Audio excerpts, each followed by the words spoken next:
There was once a woman who was very, very cheerful, though she had little to make her so, for she was old, and poor, and lonely.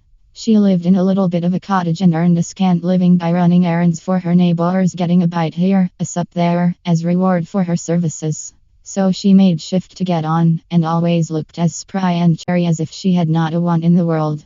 Now one summer evening, as she was trotting, full of smiles as ever, along the high road to her hovel, what should she see but a big black pot lying in the ditch?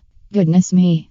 she cried, "that would be just the very thing for me if I only had something to put in it. But I haven't. Now who could have left it in the ditch?" And she looked about her expecting the owner would not be far off, but she could see nobody. "Maybe there is a hole in it," she went on, "and that's why it has been cast away. But it would do fine to put a flower in for my window, so I'll just take it home with me." And with that she lifted the lid and looked inside. "Mercy me!" she cried, fair amazed. "If it isn't full of gold pieces. Here's luck." And so it was, brimful of great gold coins. Well, at first she simply stood stock still, wondering if she was standing on her head or her heels. Then she began saying, "Looks, but I do feel rich. I feel awful rich." After she had said this many times, she began to wonder how she was to get her treasure home. It was too heavy for her to carry, and she could see no better way than to tie the end of her shawl to it and drag it behind her like a go-kart. "It will soon be dark," she said to herself as she trotted along. "So much the better. The neighbors will not see what I'm bringing home, and I shall have all the night to myself, and be able to think what I'll do. Maybe I'll buy a grand house and just sit by the fire with a cup o' tea and do no work at all like a queen.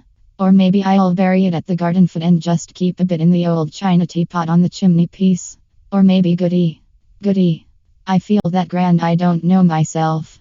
By this time she was a bit tired of dragging such a heavy weight, and, stopping to rest a while, turned to look at her treasure.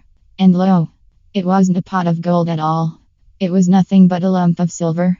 She stared at it, and rubbed her eyes, and stared at it again. "Well, I never," she said at last. "And me thinking it was a pot of gold. I must have been dreaming. But this is luck. Silver is far less trouble, easier to mind, and not so easy stolen. Them gold pieces would have been the death o' me, and with this great lump of silver." So she went off again, planning what she would do, and feeling as rich, until becoming a bit tired again she stopped to rest and gave a look round to see if her treasure was safe, and she saw nothing but a great lump of iron. "Well, I never," says she again. "And I'm mistaking it for silver. I must have been dreaming. But this is luck. It's real convenient. I can get penny pieces for old iron, and penny pieces are a deal handier for me than your gold and silver. Why, I should never have slept a wink for fear of being robbed.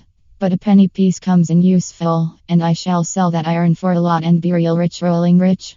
So on she trotted, full of plans as to how she would spend her penny pieces, till once more she stopped to rest and looked round to see her treasure was safe. And this time she saw nothing but a big stone. "Well, I never," she cried, full of smiles. "And to think I mistook it for iron. I must have been dreaming. But here's luck indeed, and me wanting a stone terrible bad to stick open the gate. Am I? But it's a change for the better. It's a fine thing to have good luck." So, all in a hurry to see how the stone would keep the gate open, she trotted off down the hill till she came to her own cottage. She unlatched the gate and then turned to unfasten her shawl from the stone which lay on the path behind her. Aye, it was a stone sure enough. There was plenty of light to see it lying there, douce and peaceable as a stone should. So she bent over it to unfasten the shawl, and, when oh my! All of a sudden it gave a jump, a squeal, and in one moment was as big as a haystack. Then it let down 4 great lanky legs and threw out 2 long ears, nourished a great long tail, and romped off, kicking and squealing and whinnying and laughing like a naughty, mischievous boy. The old woman stared after it till it was fairly out of sight, then she burst out laughing too. "Well," she chuckled, "I am in luck. Quite the luckiest body hereabouts. Fancy my seeing the bogey beast all to myself, and making myself so free with it too. My goodness, I do feel that uplifted, that grand." So she went into her cottage and spent the evening chuckling over her good luck.